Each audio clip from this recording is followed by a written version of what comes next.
Hello, my juicy co-creators. Lilu here in London with Jay. I'm so excited to be sitting next to you and have this conversation. This is going to be a big one, Jay. Okay, let's go for it. I know you lecture in so many different universities. I saw your TED Talk and you have this scientific background. And yet you're so profoundly anchored and you have this understanding of consciousness, of how do you call this? There's this term that you use that I really want to go into right now, because let's go right in the heart of the matter. I mean, this is what we want, don't we? Wherever we are, we're ready to take it on. We're ready to receive it. Very open minds here. So let's go. What is this term? Spiritual humanism. Spiritual humanism. Wow. So what is that, Jay? All right. Okay, the world we live in at the moment is divided into two particular categories. Either people subscribe to a multitude of religious worldviews, I'm Buddhist, I'm a Christian, Hindu, Jew, or nowadays, majority of human beings subscribe to a rational, science-oriented worldview. They prefer that. Because religious worldviews either are difficult to reconcile. There's a multitude. So which one is right, for example? So it kind of is confusing and outdated and seems to be, sell-by date is gone.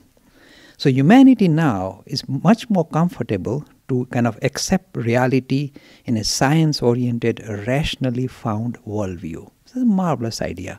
And I go along with it because my background is theoretical physics. So I like this idea of a science-oriented, rationally founded worldview. So what is that? Now they're saying that, look, chaps, forget the religious lobby. They're nice people, rounded people. They're generally okay. Sometimes they fight in the name of religion, but they're overall okay. But leave them alone. Their sell-by date is gone. So we are going to deal with our human condition in a human manner. So let us now focus on not God in the heaven and all that, airy-fairy stuff. Let us focus on humanity. So the word humanism has become very popular, understandably, because now we can explain the human kind of situation, the human frame, etc., in purely evolutionary terms, in purely biological evolutionary terms. We can explain how this human form becomes so complex and works so well, because if it didn't work well, it would have been kicked out of the system. That's why it's become so elaborate, although evolutionary biologists will tell you it's so marvelous, what a clever thing. Oh, we love this. There's no airy-fairy stuff, no nonsense, all real physical science and all lovely stuff, empirical, something that can be substantiated by sense data, marvelous stuff. But then, you see, humanism as it stands seems to be still lifeless. And the humanists hate me for saying that. I say, because you are saying that we are extension of the material kingdom. See this material world that you see, the atoms and electrons and the elementary particles and the attributes they have, the spin and the charge and the mass. We can explain everything in terms of how they sit with each other or don't sit with each other, or how this creation come into being just by looking at the material world. So Jay, please, come on, grow up. You are a physicist. We are an extension of the material kingdom. Humanity is nothing but, if you like, chance of nature that is in a way wound up matter in this very complex manner. We are accidents of evolution, my friend. There is nothing more to you. You just matter. Deal with it. You're just carbon, Jay. You're just carbon. Bit of nitrogen, hydrogen thrown in. There's nothing more to you. Humanity is nothing but this elementary particles coming together through accident of evolution in this very complex manner. Live with it, my friend. There's nothing more. Dawkins is not your friend, huh? Dawkins is we have a great problem with Dawkins, but never mind, we're going to sort him out in the nicest way. I love the chap. So now, this is the idea of humanism. It's very popular. A lot of youngsters subscribe to that humanism because through that they can get rid of religions and this God and the baggage that comes with him. That's the reason why they subscribe, because at least they don't have to be hanging on to the baggage that comes. Religions and theos or God comes with a lot of baggage. Lot of unanswered questions. So they rather, dispose of all this and focus on this idea of becoming good human beings. So far, so good. But then, when we look at, if you like, the discoveries of modern science in, say, quantum physics or in neuroscience, there are certain what are called hard problems that seem to kind of bother these particular enterprises. And these hard problems, say, in physical science, it comes across as quantum. In neuroscience, it comes across as consciousness. So there are two major phenomena at the heart, not at the periphery, not minor issue, but at the heart of this particular subject that continue to puzzle well-thinking, mature thinkers. They continue to puzzle conceptually they are very difficult to understand or grasp. So there are people struggling. So through the maturity of science, we find certain gray, not gray, but really black holes, which are difficult to explain away in material terms. So what happens? The materialistic scientist, whether it's Daniel Dennett or Richard Dawkins, will simply say, look, chaps, we managed to explain so many complicated things to you just using science and empirical evidence. And these features that are discovered as quantum and consciousness will be explained away in days to come. So just keep quiet. Don't keep bothering us. And of course, people like me say, no, hang on. This is called drawing blank checks on the future. We don't like that. We don't like to, first of all, write blank checks. So you're saying we've sorted everything else, we'll sort this out. It's a minor thing. It's not a minor thing. It's a major thing at the heart of your particular enterprise. So you need to kind of explain it or express it in a manner that is acceptable. You can't just fob it off saying, we'll explain in the future, so don't bother us now. They are bothering us now and they are bothering you. What the heck is going on? So there's a gap in integrity, a huge gap in integrity in science. Huh? So sometimes they say the only place where spirituality can survive, or the language they use is the God of the gaps, means only the gaps that science are left behind, God can squeeze in there and sit there quiet until we hit him. But what I'm saying is the gaps are bigger than the brickwork. So the brickwork is floating in the air. So if that is the case, you must be open and mature enough to recognize that the knowledge that you have is very limited. There are huge gaps that are now in a way pointing to a deeper dimension to what we are all about, or what this world is all about. And that cannot be pushed aside. The two ways scientists use to push it aside is, one is of course drawing blank checks, which they do when it comes to quantum or when it comes to consciousness. The second way they try and fob off this very difficult issue is very simple. It is creating a jungle of jargon and throwing it in your face, saying we've explained it away. The jargon is sometimes very articulate, it looks very stylish, it looks very professional because they use computer lingo. You know, the software and the hardware don't match in the brain, says Daniel Dennett. That's why you got a thing called consciousness. It's just an illusion. You see, they try and explain away things by just producing whole jargon, a jungle of jargon, and throwing it in your face saying, look, we have written big books about it and we have explained it away. Read the book. When you look through the book, I'm being very frank, I've tried to understand consciousness using this kind of computer lingo. It doesn't make any sense whatsoever. Simply saying mismatch between the hardware and the software in the process of evolution produces this buzz. There's just illusion, consciousness. To the contrary, the serious thinkers say consciousness is something that we seem to possess, that is, gives us access to whole of reality. So not part of reality, it gives us access to whole of. So it's a very central issue. It's on the framework of consciousness that we see reality. So how can you say it's just part of the world that you experience? Because it gives you access to experience itself. So what the heck is it? So the mature scientists, mature neuroscientists are very clear. They say it's a big problem or a hard problem of neuroscience. What the heck is this thing called consciousness, which allows us to access reality? Which slice of the brain produces it? And why is it difficult to codify? Because no slice of the brain seems to produce it. And yet seems to be everywhere and nowhere. So it's a hard problem of neuroscience. In quantum, the hard problem is underpinning the reality, the material reality we are so sure about is something non-material. What is it? We have no clue, said the physicist. But it is something different from matter. So if you try and explain the universe away in terms of matter and its epiphenomena, like elementary particles and the charge and the mass, you're going to fail miserably. Because that's what your physics is telling you. Because you're dealing with epiphenomena that can't give you, if you like, real understanding or grasp of the whole subject. You need to look at the deeper reality. So here comes this marvelous stuff that I'm very strongly promoting. Humanism is perfect, says this particular tradition. In fact, what we are defining as spirit as underpinning this reality manifests at the first level of the material world. In the material world, it becomes more visible as living thing, even a single cell being. Then becomes much more kind of elaborate in human frame. The very thing that was underpinning this reality manifests as the physical world, then as living thing. And in the living kingdom, when you come across humanity, it is the most transparent manifestation of the spirit that we are talking about. So not God sitting in heaven. Reality as it is, the underpinning to this whole of this creation is something dramatically non-material, manifesting, expressing itself through human form. And this is the clearest vision of, if you like, spirit. So what we are saying is you come a full round circle, not God sitting in the heaven, but if you like, this thing called spirit manifesting as humanity. So humanity is special not because of accidents of evolution, as Richard Dawkins is saying. This is called materialistic humanism. We are talking of humanism which is strongly using the word spiritual, qualified the word spiritual. So not just extension of the material kingdom, but something non-material manifesting itself using a material frame. Spirit. And this I codify as spiritual humanism. Now, how do you distinguish a materialistic humanist from a spiritual humanist? I'll give the litmus test, and I've done that at some of the meetings. So the last one was at House of Commons. I said that the way you distinguish between these two humanists is as follows. A materialist humanist, if you tell him, why should I behave well with you, or why shouldn't I hurt you, he'll say, look, Mr. Lakhani, we follow the golden rule. This is the heart of materialistic humanism. We follow the golden rule. I don't step on your toes, you don't step on my toes. I don't steal from you, you don't steal from me. This is how we act with the rest of humanity. We do business with the rest of humanity. We do commerce. This is how we link with the rest of humanity. I don't do this to you, you don't do this to me. We kind of have a contract. And this is, if you like, the throbbing heart of materialistic humanism. You see how it fails miserably. This is just commerce. What comes with spiritual humanism is dramatically different. It says the reason why I don't hurt you and I try and help you is because the same spirit that is percolating through these eyes is percolating through those eyes. If I see somebody struggling in front of me, it is natural for me, not because that God is keeping a score on it, or that because I want to do business with you, I just can't help myself but help you. I can't help myself but help you.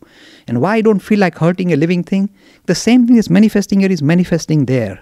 So I don't wish to step on it for unnecessary reason, for no reason. Why should I do that? That's why when you see a living thing being killed in front of your eyes, we go, ouch! It shows the deeper level of linkage we have with the rest of living kingdom. That's why we go, even if a small bird gets hit, or an animal gets hit, you immediately go, ouch! The spirit has been touched. So you know why. Not at a material level, not because you're doing business with that individual. So the way I said it in a very rude way perhaps is the way you distinguish a spiritual humanist from it is very simple. When you meet a materialistic humanist, his face becomes screwed up. It appears almost constipated, He gets a bit stressed out. Do you know why? It is time for business. I don't step on your toes, you don't step on my toes. I don't steal. See, this is the way he looks at reality, at other human beings. He wants to do business now. And I'll put the right mask on. So that's why the face is screwed up. I mean, the famous materialistic humanist, his face is always screwed, he's always tense. Why is he so tense? Suppose he's got his stuff right. Suppose materialist humanism is the reality. We should be relaxed about life and talk to human beings at human level. He can't do it, get stressed up straight away. Why?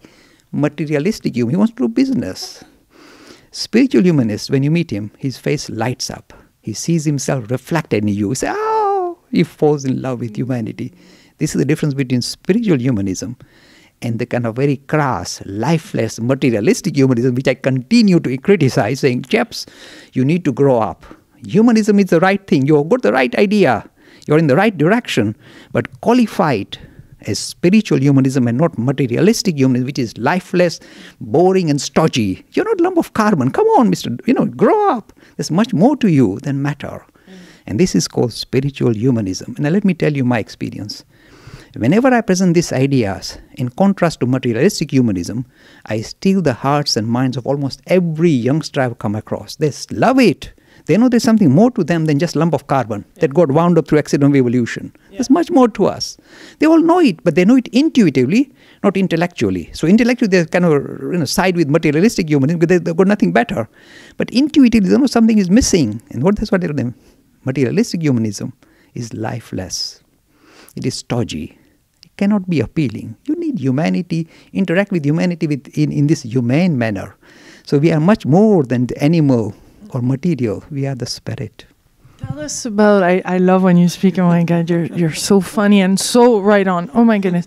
When we evolve as human beings, I mean, can we say, because we go through fears and we go through issues, and it seems like we let go little by little those masks and start really seeing ourselves as spirit, starting to see ourselves as love incarnated on earth.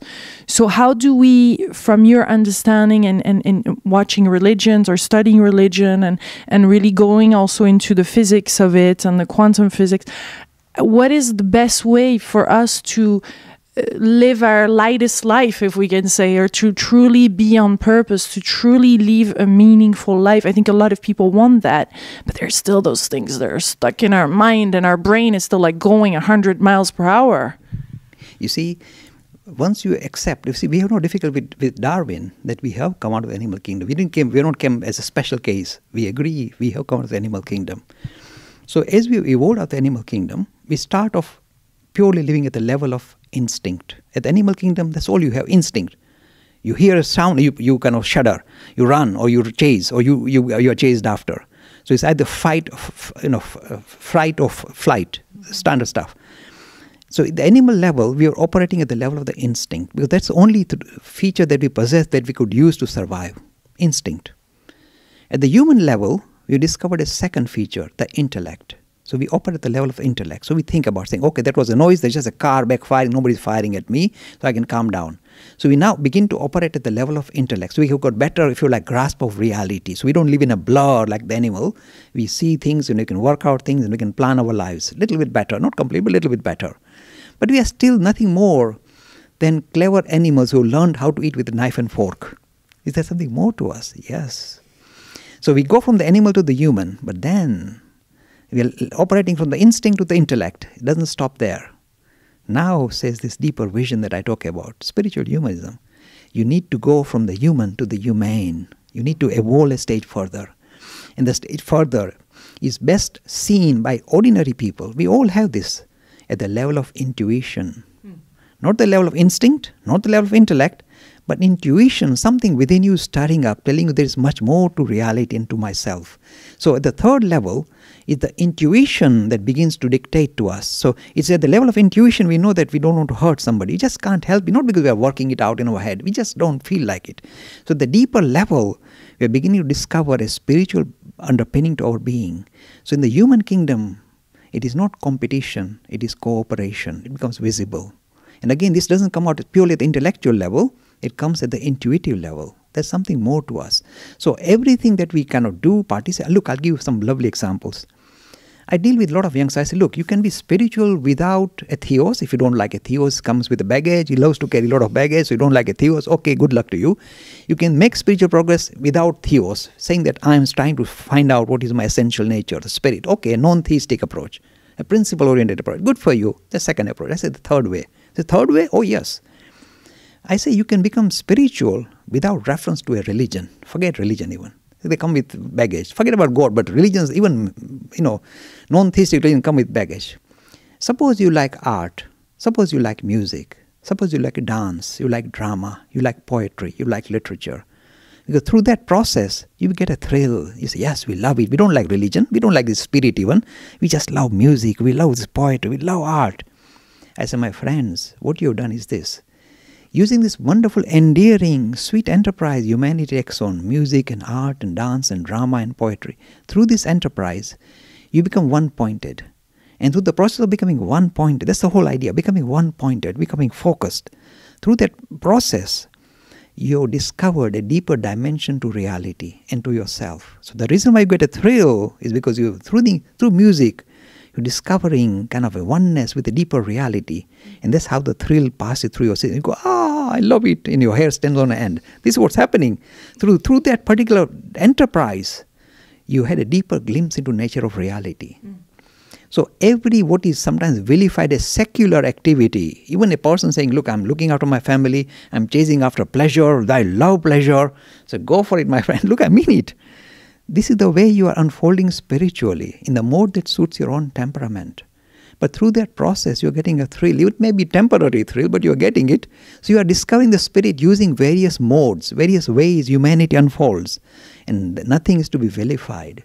I'm not here to say, anything goes. I'm simply saying, anything that makes you disciplined, one-pointed, even the process of looking after your family, it makes you one-pointed and you getting a thrill from it, you are discovering spirituality without the tops and tails of religion. So be it. Yeah, when you were talking of intuition, that's related to consciousness, right? And what is the true fulfillment for spirit? What does it really want? Yes. You see, one question arises. If the underpinning of this reality is the spirit, and our whole aim is to rediscover our identity as a spirit, It is only, you see, in a way, all religions are trying to suss out and resolve the human condition. What is the human condition? We didn't ask to be born. We are born. We find ourselves here. Okay, now what do? We get lots of things kind of popping up in our system, lot of attractions, lot of kind of things that we have aversion to. We don't like certain things. We are fearful of things. So we are kind of crowded with all these emotions, crowd our system. And desires flow. My Lilu, you know very well, there's no end to them. I'm looking for a chocolate cake anymore. So the desires flow, and we can't help ourselves. We are chasing after this and that. And we eat too many chocolate cakes and we get diabetes and get all sorts of problems. But all these things arise. We are trying to resolve our human condition. First of all, we find ourselves in this situation. We say, now let's sort ourselves out. In the process, certain things you chase after, you get thumped, you get whacked, and say, oh, I shouldn't do this. Or sometimes you achieve something and say, oh, it wasn't as good as I thought. And suddenly the whole mystery disappears. So we go through these ups and downs. We kind of have lots of ups and lots of downs, more downs than ups. In fact, I tell people, really, we have not analyzed our lives very carefully. Analyze our lives. The amount of tears of pain we have cast in our lifetime will fill a bucket. The amount of tears of joy, we always get tears of joy, and the way you distinguish is very simple. Tears of pain come from near the nose. Tears of joy come from the edges of the eyes. I said, now measure the amount of tears of joy you had when you achieved something you never expected. You got high grades and you fell in love, whatever. The tears you cannot fill a teaspoon. Fears of pain, buckets. And yet we are fools, we carry on chasing after all these things. So slowly the maturity arises in us that something is seriously wrong. In trying to resolve my human condition, chasing after pleasures, chasing after this or that objective, seems to kind of be chasing after shadows. And when that maturity arises naturally, not some guru saying, hello, stop it. It comes from you, says, something is wrong here, I need to sort myself out. When that maturity comes from within, time becomes, you are ready for genuine experience of spirit. You are now stirring up. This mundane world, this worldly life doesn't satisfy you anymore. So you are searching for deeper meaning to life and your being. And when that arises naturally, you don't lose your individuality. You are now searching for who the heck am I? Because I seem to be in a state of waffle. Everything's mixed up and so many emotions mixed up and some good, bad and mixed and good and ugly. So the whole thing is such a mess. So all this thing that you are hanging on to saying, that's me. Suddenly you discover that's a waffle. That's not you. It's a flux. So all of Buddhism is just that. We live in a flux. We never really discover who we are. The whole this flux with the baggage we carry. That's me. This is what I like. This is what I don't like. This is what I don't chase for. It's a flux. It's changing all the time. Your mindset is changing all the time. So who the heck are you? So when the stirring up comes and what you thought was yourself was just a waffle, like the stuff that comes out of your belly button, just a waffle. It's just a stinky stuff. But the thing is, your essential nature is something dramatically sweet and extremely powerful. When you hit the jackpot, then all this kind of nonsense that you are so worked up about drops off. Yeah. Then, you see, you come to the end of your journey. You rediscover your essential nature. You don't become spiritual, you are that, but you rediscover it. Yeah. That's the end of the story then. Who are some of the people you think in this lifetime or previous lifetime and here on Earth have lived that or have been able to hit that jackpot? And what was their life like? You see, again, this is why, in a way, we must be very careful not to, even though I talk from a science lobby, happily, we must never vilify people who come from religious backgrounds. Because again, be very, very broad. There are people in the spiritual, in the scientific world who are equally spiritual. You will find certain scientists, like, for example, like Erwin Schrödinger or Heisenberg or Niels Bohr. Their lives were very personally, very charged up. Because what they discovered in the guise of science made them very spiritual without the word spirit. Who cares about the word? Who cares about the label? But their lives were very charged up. And they lived like, the important thing is this. Ordinary human being lives at a certain level of intensity. People who are spiritually charged up, whether they come from a scientific lobby or a religious lobby, lead lives which are much more intense. So they live life more fully. So this is the kind of expression of spirit. The life is lived more fully. Every moment is glorious. They enjoy life. They munch on life every second. Even David Hume is an atheist. but he lived his life fully. So he doesn't need the word spiritual, but he was leading that life, whether he likes it or not.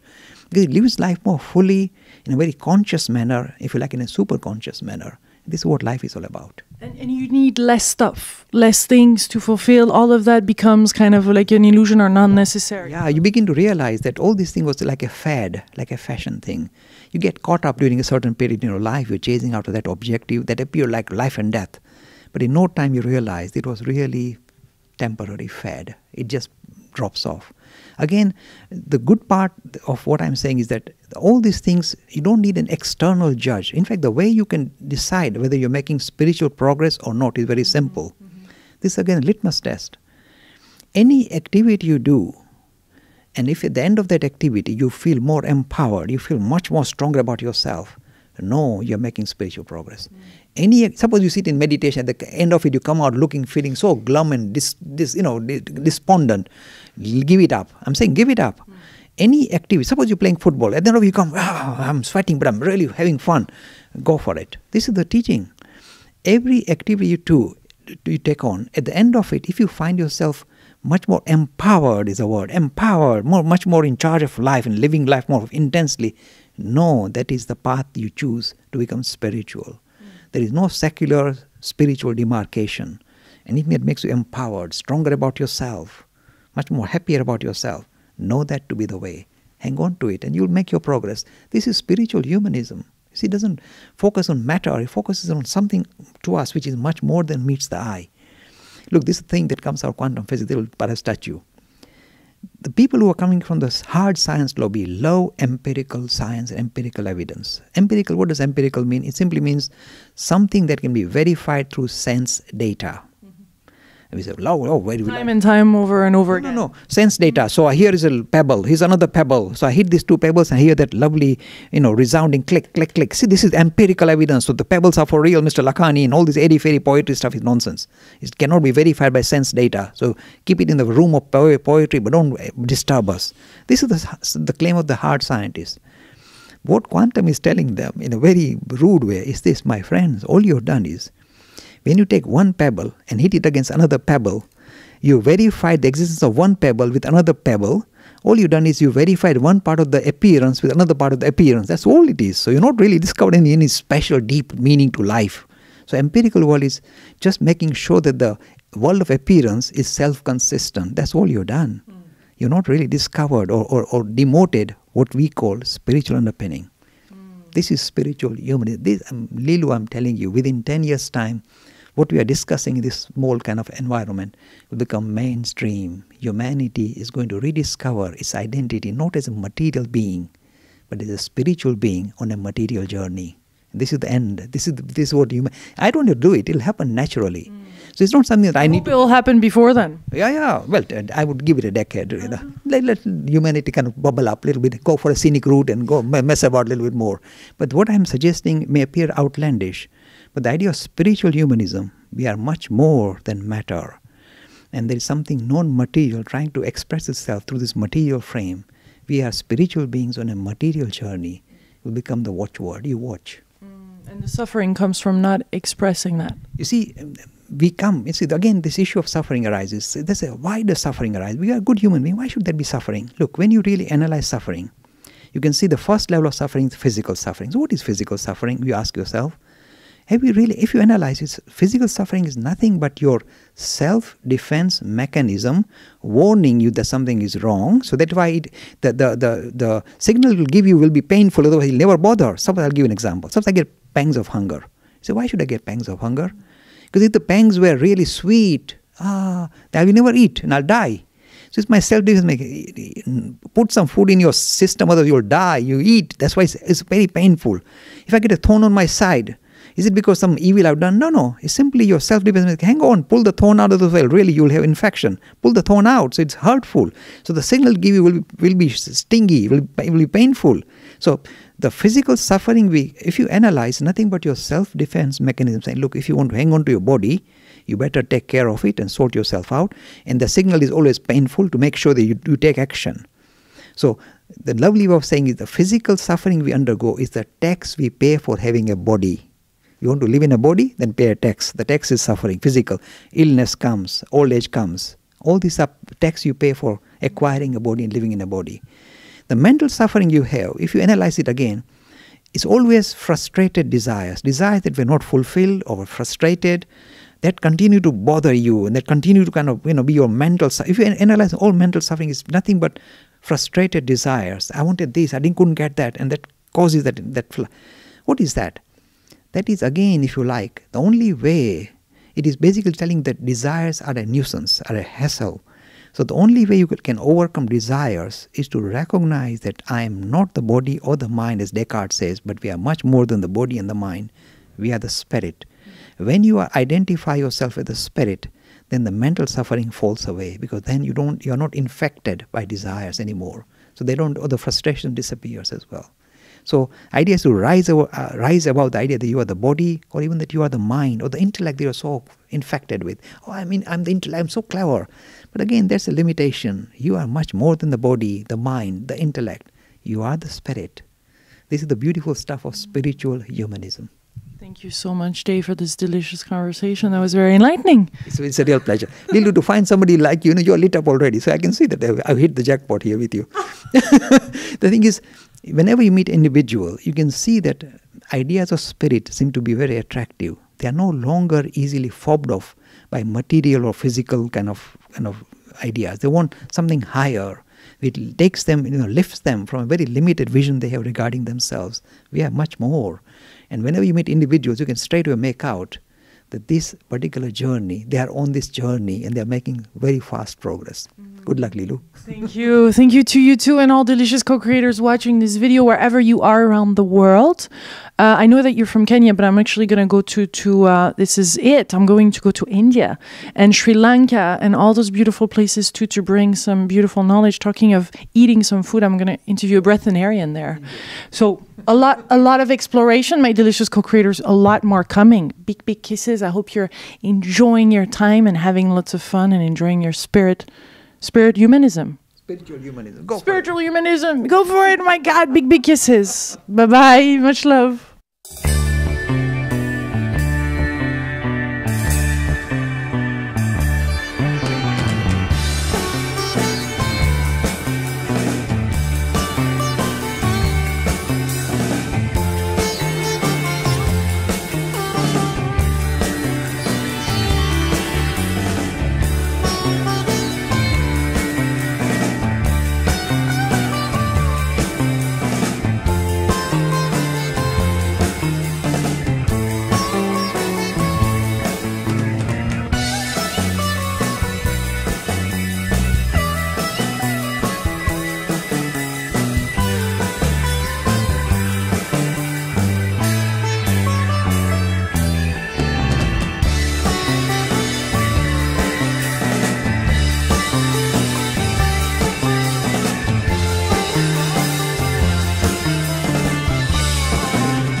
Hello, my juicy co-creators. Lilu here in London with Jay. I'm so excited to be sitting next to you and have this conversation. This is going to be a big one, Jay. Okay, let's go for it.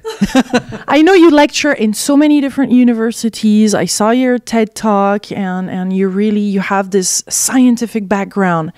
and yet you're so profound. Or nowadays, majority of human beings subscribe to a rational, science-oriented worldview. They prefer that. Because religious worldviews either are difficult to reconcile. There's a multitude. So which one is right, for example? So it kind of is confusing and outdated and seems to be, sell by date is gone. So humanity now is much more comfortable to kind of accept reality in a science-oriented, rationally found worldview. It's a marvelous idea. And I go along with it because my background is theoretical physics. So I like this idea of a science-oriented, rationally founded worldview. So what is that?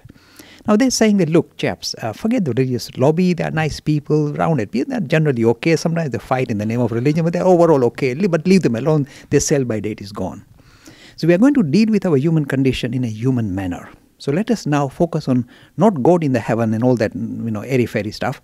Let us focus on humanity. So the word humanism has become very popular, understandably, because now we can explain the human kind of situation, the human, frame, etc., in purely evolutionary terms, in purely biological evolutionary terms. We can explain how this human form becomes so complex and works so well. Because if it didn't work well, it would have been kicked out of the system. That's why it's become so elaborate. Although only anchored and has you have this understanding of consciousness, of how do you call this? There's this term that you use that I really want to go into right now, because let's go right in the heart of the matter. I mean, this is what we want, don't we? Wherever we are, we're ready to take it on. We're ready to receive it. Very open minds here. So let's go. What is this term? Spiritual humanism. Spiritual humanism. Wow. So what is that, Jay? All right. Okay, the world we live in at the moment is divided into two particular categories. Either people subscribe to a multitude of religious worldviews. I'm Buddhist, I'm a Christian, Hindu, Jew.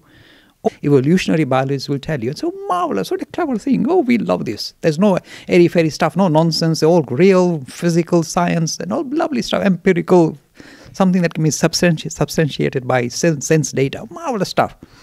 But then, you see, humanism as it stands seems to be still lifeless. And the humanists hate me for saying that. I say, because you are saying that we are extension of the material kingdom. See this material world that you see, the atoms and electrons and the elementary particles and the attributes they have, the spin and the charge and the mass. We can explain everything in terms of how they sit with each other or don't sit with each other, or all the